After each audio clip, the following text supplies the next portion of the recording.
It was near the exams of my... It was near the GCSE exams of my secondary school.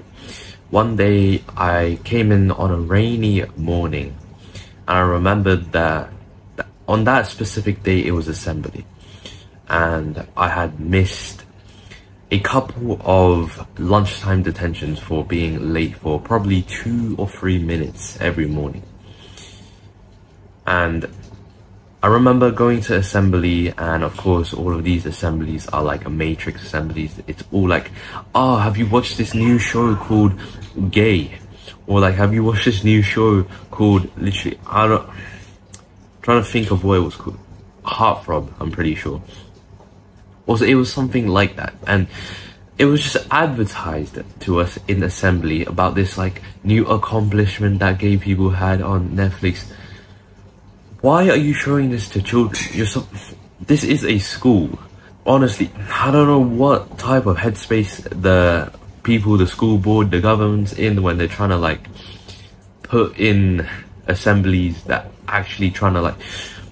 Point is, the assemblies are bullshit majority of the time.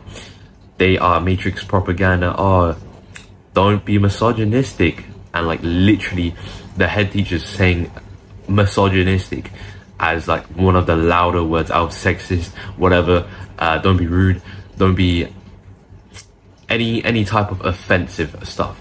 Misogynistic was the loudest word. And so specifically with that story I was going to tell you about after the assembly, where they mention out people's names that they specifically want to talk to. Maybe they do this to make it easier for them to, instead of going to the classrooms, to actually like fetching out the individual person. So I was actually one of the people that they called. Someone, Benjamin, lie. They said my name wrong, so I got pissed. And then generally with these things, I just don't like, because the hall is kind of messy and like wild when everyone gets to leave. Everyone's kind of like trying to rush out the door. I don't know why. Maybe they're just like going to the toilet to like vape or whatever before lesson, because honestly there is like a 3-minute delay to lessons that's allowed. And then I obviously just left and then went to the toilet to check, because I was in the real world. So Andrew Tate's Hustlers University at that time. So I went to a toilet to check the Hustlers University's things, what the professors said, and then I go into the lesson, and there is standing the guy who collects all of these people at the end of assemblies. And basically he brought me back to his office, and he was saying like, oh, why didn't I see you in assembly? And then of course I like sort of aired him or ignored him and like finessed my way around not like getting told off. And then I got put into isolation. It was my first time in isolation, and I remember specifically going up to this room. I thought it was going to be like hell. I thought everyone was just gonna have to be silent all the way through without talking whatsoever. It's just sitting there doing your work for whatever period it is. But no, because I went there and there were some rambunctious kids. Most of the time it was just like really hyperactive and disobedient children. Probably the ones who have higher testosterone, to be honest. And a few hours in, our teacher is going off to break, and I'm learning the patterns of how isolation actually works. And so for break, you don't actually go out to anyone to talk, but you have the break inside of the isolation room. And then like, you can obviously go to the canteen in this little group, walk to the canteen, buy the things like 5 minutes before the actual break, so that you don't get to see any of your classmates outside of this tiny group. And then you buy the snacks, buy whatever from the canteen, go back up to the room. Now this is where the fun is. This is where, honestly, it's so much more fun than normal break. It's so much more fun because all of the kids are highly intoxicated with TikTok. They all have this low attention, like hyperactive, low attention span type of energy, type of personality. And I believe that's fed to them through TikTok. And all of these modern day things that distract them. So aside from it being fun, honestly, that people were like chucking things out of windows, chucking ice creams at each other, like trying to beat each other up. And like, obviously I just had to drop down and do some push-ups. But aside from that, when we got back to the normal times of, oh, it's not break anymore, now you actually have to study. Obviously, you can actually break some rules. It's not every person that hosts the isolation is actually not that strict. They allow you to do some type of things, go to the toilet often, a lot, and they aren't like really that strict individual. They're oftentimes just there. And one of the guys, I think his name was called Mo. He was a very, very nice guy. Don't get me wrong. And he's honestly, these people are just here to sit around. It's not a very serious job to take care of people in isolation. They're just kind of here, and so they don't really take this job seriously. And so Mo was like the nicest guy, and then there was this older, like more fat lady, and then there was this like coffee guy. I was just calling him coffee guy. And then yeah, it's not actually that bad, but I think the point I wanted to like really pinpoint on this video was when we got back to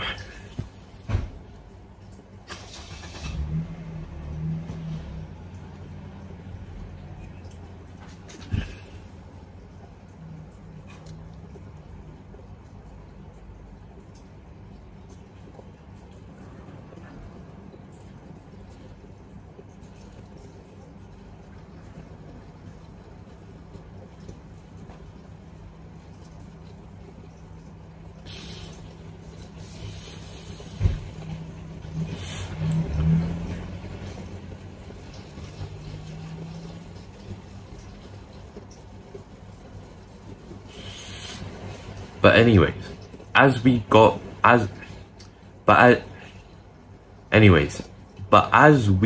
shifted back from break, the rambunctious, laying out all the brains, back to the disciplined, silent, and working alone type. So we're all separated on different desks, like basically not allowed to like look at each other and talk to each other. Obviously the kids still did it anyways and got told off, and they were perfectly fine with that. What I noticed from all of these children who are highly intoxicated, I believe they all have this common trend of not being able to sit still. It's like they have like ants in their pants. Do you get what I mean? Like there's fire under their seat and they just kind of have to fidget. Like they literally just have to make noise out of nowhere, like just make random noises from either tapping the table or literally from their mouth, or just like try to mess with each other, throw pens at each other.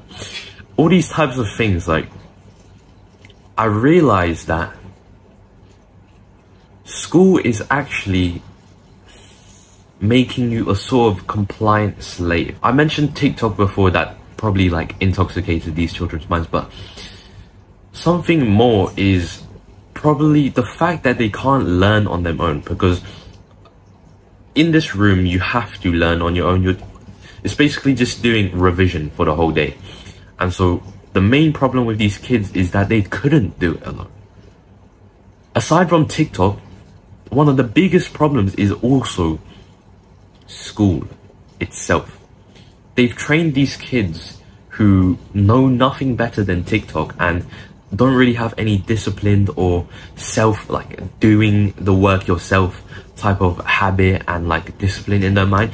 They've trained these kids, these ignorant, young impressionable kids, to literally rely on an authority figure like a teacher to teach them. They can't learn on themselves. Like for the whole time, I'll give you another example. I obviously can work on my own because I've been on self-improvement for, who knows, maybe a year and a half, a year, I don't know. But the whole room was shocked at the fact I could pick up literally a book of Inspector Calls or Macbeth and read it the whole way through without making any like distractions, making any like taps on the table, any noises, messing with people. I read that book all the way through, sitting there quietly, because I know how to do deep work and deep focused work on my own. And so these kids, they need someone to tell them what to do. They need someone to watch over them. Do this task, do this task, do this task. And I just really felt bad for these kids. And in this video, I'm going to be explaining why school is bad. And this is kind of a part 2 to all of my school is bad videos.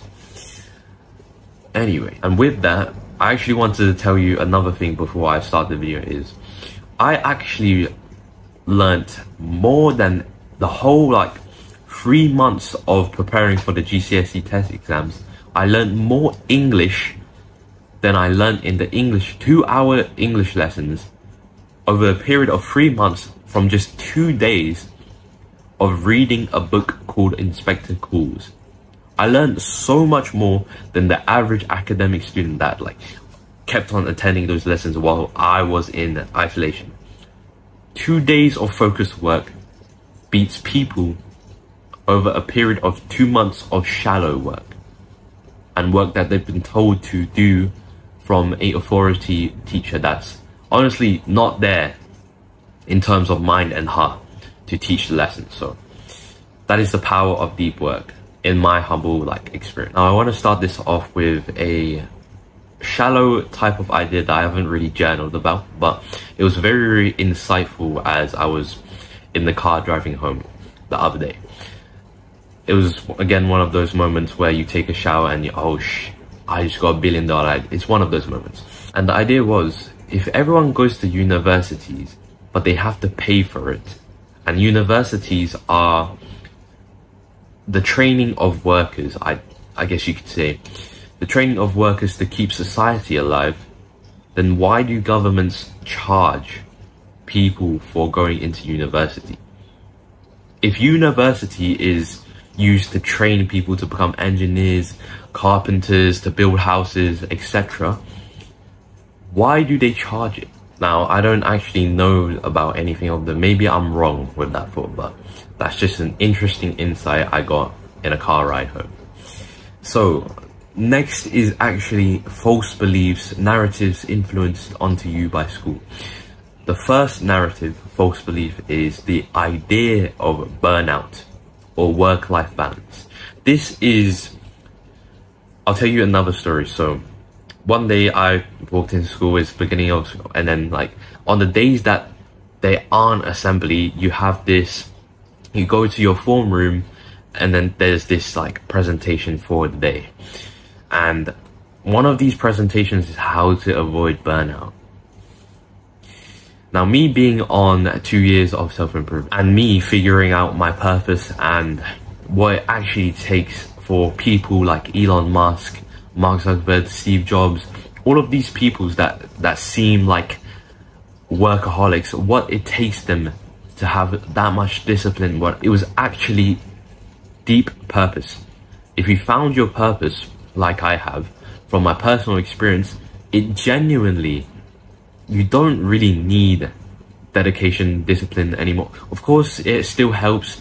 Maybe one day you stayed up too late working and then the next day you're feeling great and then you apply discipline in that point. Yeah, of course, still a little bit of discipline must be maintained, but if you find your deep purpose, like I have, of recording videos, making self-improvement videos, what I found is you honestly have this constant level of, I guess you could say, motivation. It's a mediocre amount of motivation every single day if you just get started on the tasks that like are involved in your deep purpose. So that's for me, scripting, making these videos, editing, etc. And so really, the idea of work-life balance and burnout, it's a stupid one. Burnout doesn't exist. It only exists if, from my experience, you don't have a fulfilling, deeply fulfilling, and I guess you could say the word, I need to be careful with the word enjoyable here, but I guess you could say the word enjoyable. Enjoyable as in not like, oh, I want to go paint. I find painting very nice. No, enjoyable as in it fulfills you deeply. Like, let's say you've done 3 or 4 hours of deep work and after that you go have lunch. You are proud of yourself. You feel like you've made a change in moving the big rocks in your business. And you gladly have that lunch and you talk to your family members with this delightful type of tone because you've done 3 hours of fulfilling work. Other than burnout, work-life balance, this is a very controversial topic. I've literally looked up videos of Alex Hormozy and then like he was talking about work-life balance to, I think, this guy called Graham Stephan on the Coffee Hour podcast. I'm pretty sure you can go look that up if you want, but the comments were mainly people who have families and like children to take care of, struggling every single day to provide for their families. Those were the main people in the comments that were complaining. They were complaining, oh, you don't understand. Obviously, when you have, when you're this millionaire, you get to work, love your work, whatever. It was mainly these people complaining. But of course, I guess you could say if you're like struggling to keep your family, like all of their heads above water, then I guess you can say that. But even if you're just a little bit above, you have some free time when you get back from your like 9 to 5 job. You have some free time, you can go gym, you can watch TV with your wife, you can go home, see your kids. If you, I don't really want to give advice because I'm like to a family person that's like, I don't know, 20 more years old than me, because I'm literally a 16-year-old.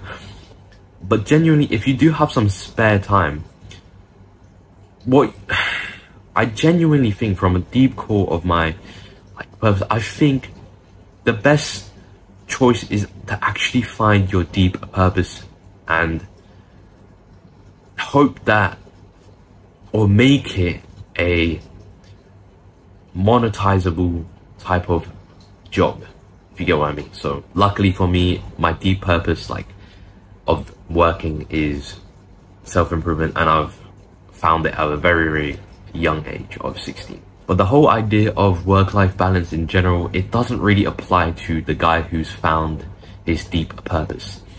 If you need a life outside of your work, so if, for example, going outside on the weekends to drink, or maybe playing a little bit of video games, or watching anime in the afternoon to relax, watching Netflix, that means that your work, I genuinely think, because there was an instant shift almost when I discovered this hustle of mine, so self-improvement YouTube. The almost instant shift is all of these, because obviously I was living a already pretty disciplined self-improvement life.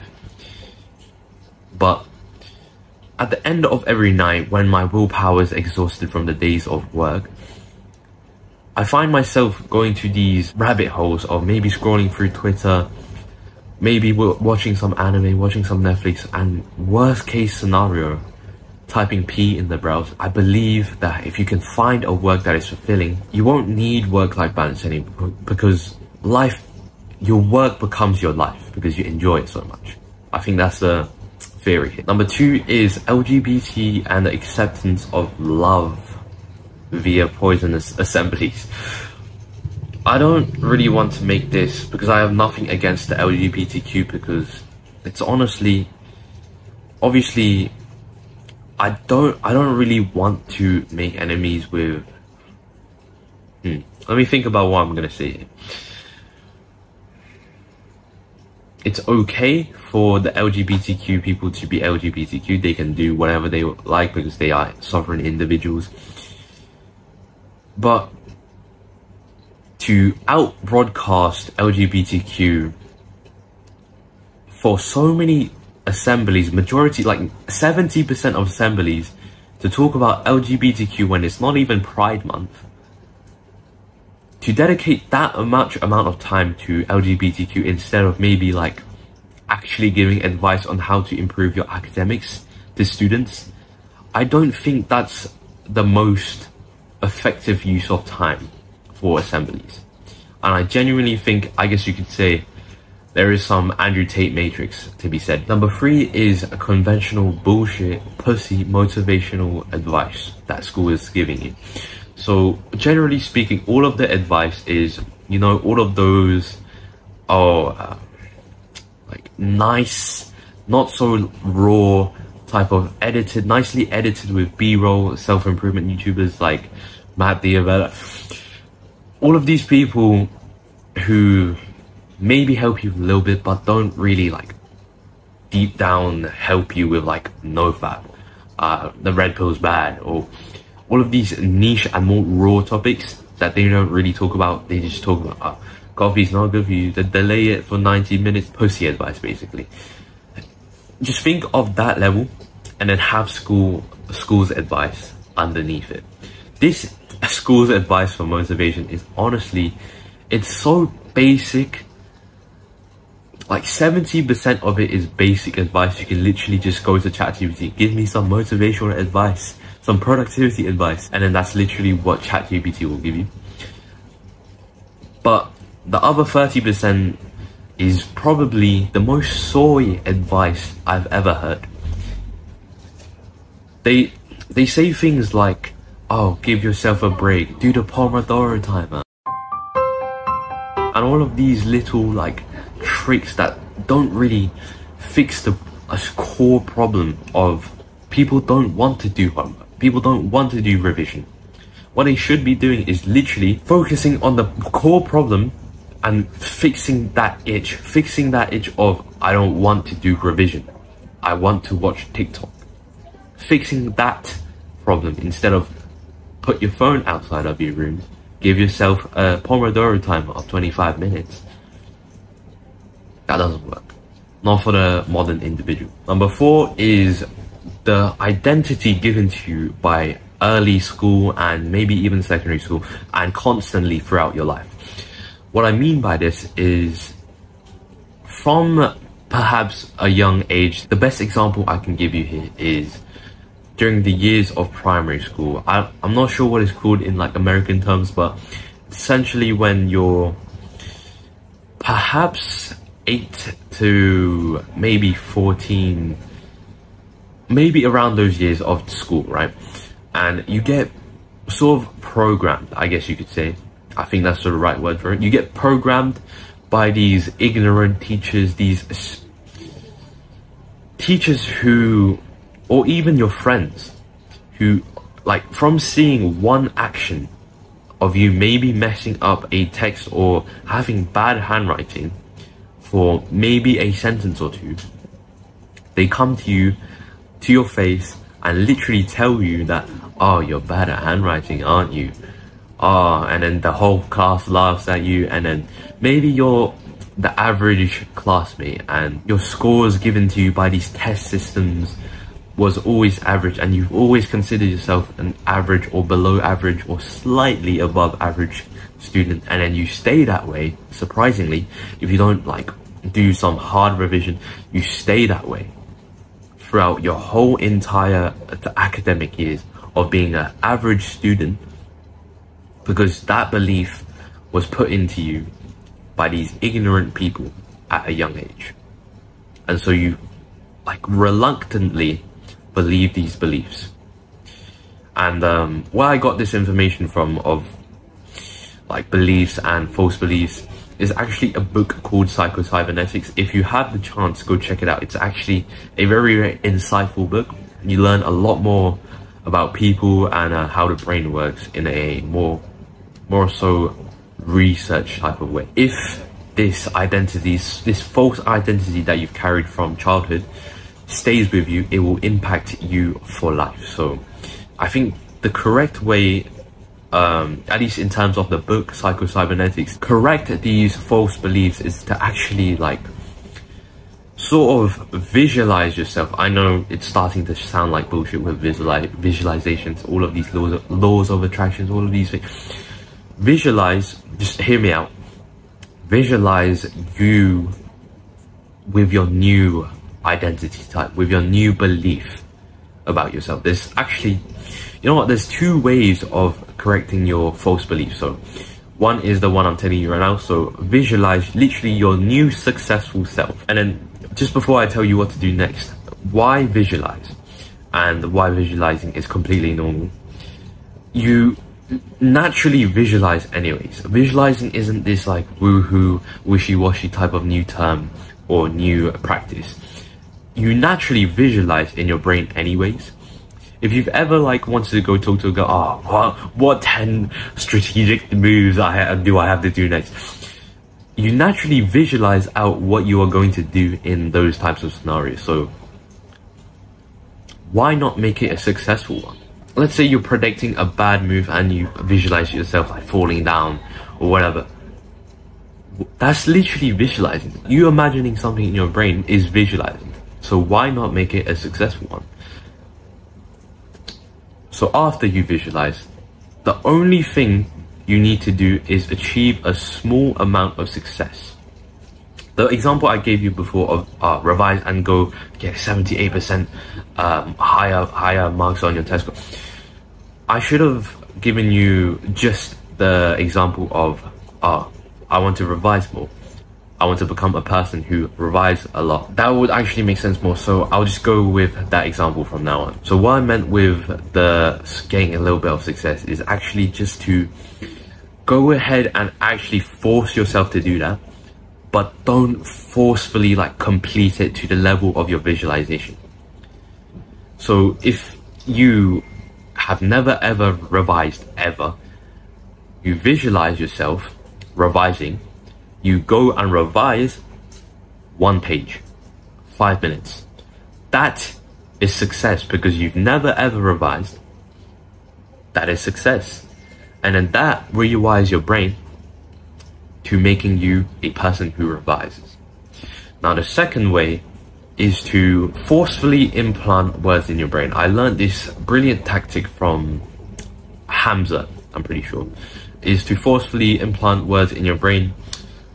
What this means and what this does is literally just whoever you want to be. Maybe you want to be a charismatic guy, maybe you want to stop being that unathletic guy that you once were, because now you've been hitting gym, let's say, and perhaps you have been classified once as a chubby kid and now you're actually kind of hench, but you keep on coming like at a second place in sports, never at first. And what you can do there is keep on, whenever there's a ignorant or impulsive thought that comes up in your brain, oh, I have to do this when I get home, oh, I'm gonna do this when I go to the gym today.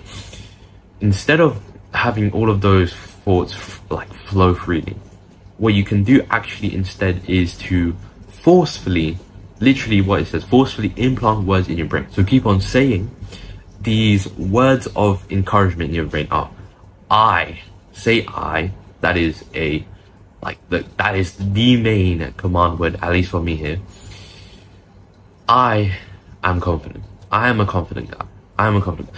And this sounds so shallow. This sounds so like magical and untangible at first, but through days and days of literally maybe starting with 10 minutes at first, 10 minutes of legit straight just doing this. You can do this anywhere, right?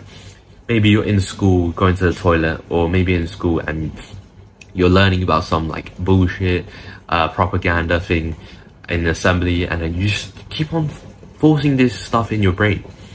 And then what you notice from maybe 3 or 4 days of consistently doing this, there's a slight subtle change that you may or may not feel. So that is the identity part covered. So the next point is the belief that taking on 10 subjects at once is a good idea for growth. This is completely stupid and it's proven by the book Essentialism. I haven't actually read the book, but I've listened to a long podcast with Greg McKeown and Modern Wisdom, the guy, I forgot his name, doesn't matter. Modern Wisdom podcast with Greg McKeown, which is the author of Essentialism. This book explains on why you shouldn't be a surfer, a piano player, a cooker, a chef, a professional tennis player all at once, because you can't. You won't be good at any of them. He has this good diagram that I personally really like and puts to perspective a lot of things. So there's these two balls of energy. One arrow all the way up, very, very long arrow. This ball has loads of tiny, small arrows. And what this symbolizes is, let's say this is Jeff Bezos. The guy who neglects his health, neglects everything, neglects family, fitness, health, friends. I want to be surfer. No. This guy who only focuses on his work, what do you think will happen? It will literally go up in a very, very long and successful arrow. This one, however, is the average Joe Smo.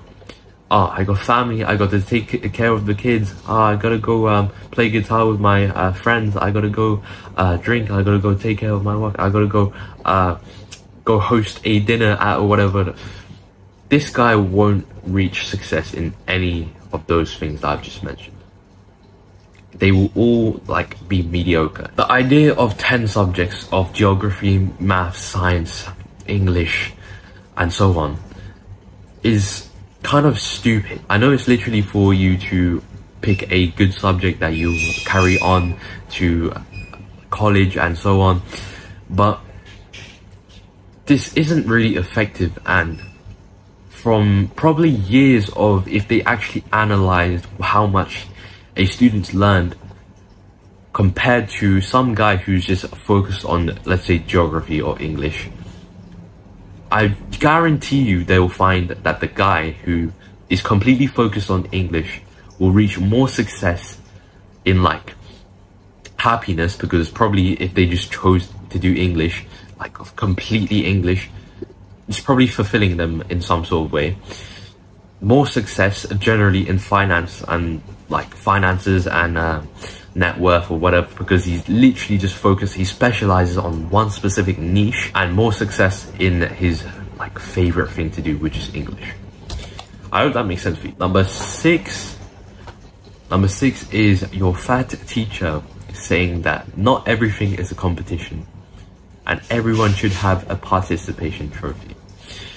Now, this isn't directly from school, but it's directly from the staff, the ignorant, like fat teachers in a school that really are, I guess you could say, matrix, a part of the matrix. Why I wrote this point down is from an experience I had. So I have this fat teacher, nothing against her, she's just doing her job, but I'll just have to say fat teacher to make it more realistic. She said that not everything is a competition when I mentioned that I beat a friend in something. Why would she say that? If you truly think about this, why would she even say that? I just said something that has nothing to do with her. I beat my friend in a competition. Why would she say that? Maybe she's being like a super nice, maybe, but this shows the weird type of thinking the normal people have. So that's the point, I believe. Okay, so next big topic. I don't really think this is a big topic, more of a notice or a good information to have.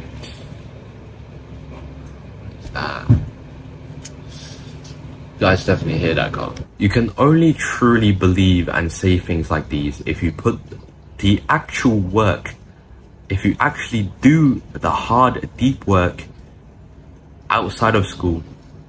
If you're still a stoner that jerks off, scrolls on TikToks, you have no business in hating school. I see a lot of stoners, especially, you know, those like stoner group, and like these, oh my, what is wrong with that car? Why? Anyway, generally speaking, if you are one of those people who perhaps procrastinate, still on TikTok, is especially a stoner. I noticed this trend with a lot of stoners. So they don't really like school. They're like the more disobedient type of child. And I noticed this trend in particularly stoners, and it's that they are kind of rebellious against school. Whenever you talk about, oh, I have better things to do than school, they're all like, yeah, I have better things. No, you don't, bro.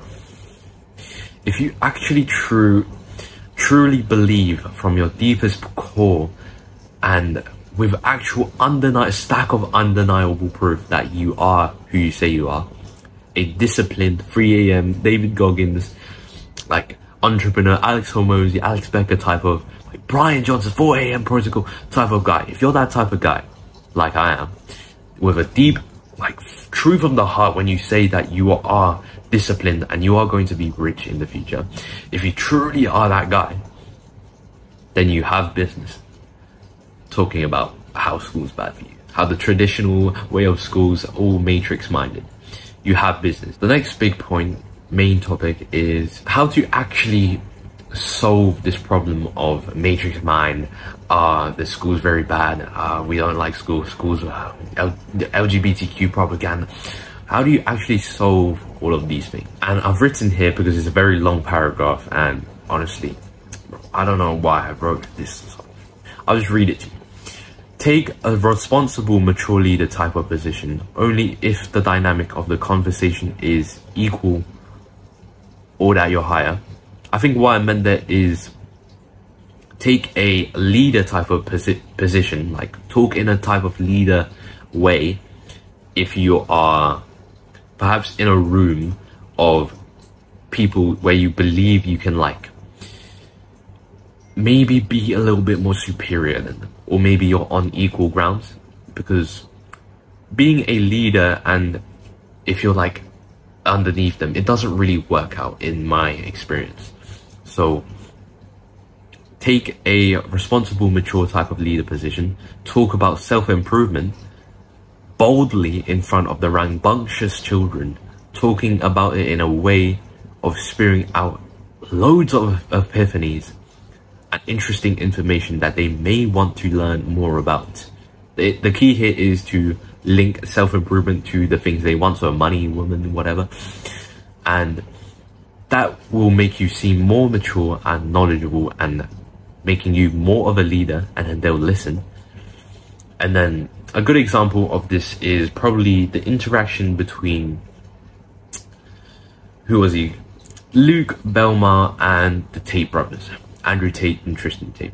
If you've seen that video of Luke Belmar going around the house, that is probably the best example of gaining recognition from someone. I know that may not be what he was actually doing, but it certainly did gain a little bit of respect from the Tate brothers.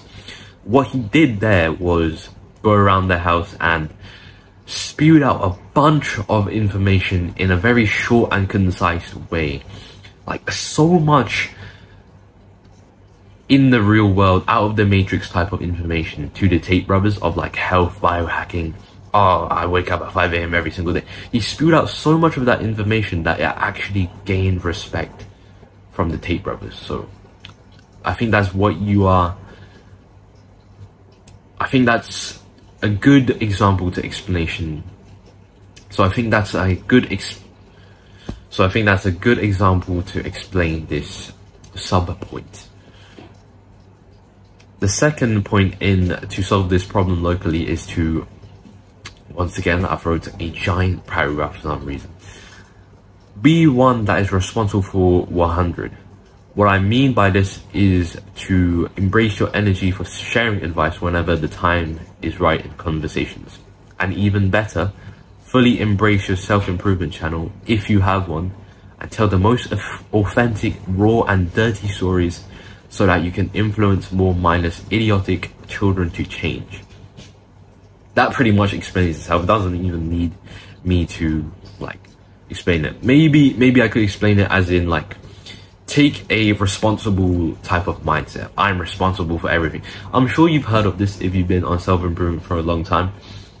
But adopting a mindset of I'm responsible for this. Oh, My grandmother fell down the stairs. I'm responsible. I'm gonna go help her. My business is failing. I'm responsible. It's not actually my staff's problem. I'm responsible for my businesses falling. And that way, you'll come across as much more of a mature leader type of persona. The fourth, no, it's not even the fourth. There's so many different points, I don't even know what point.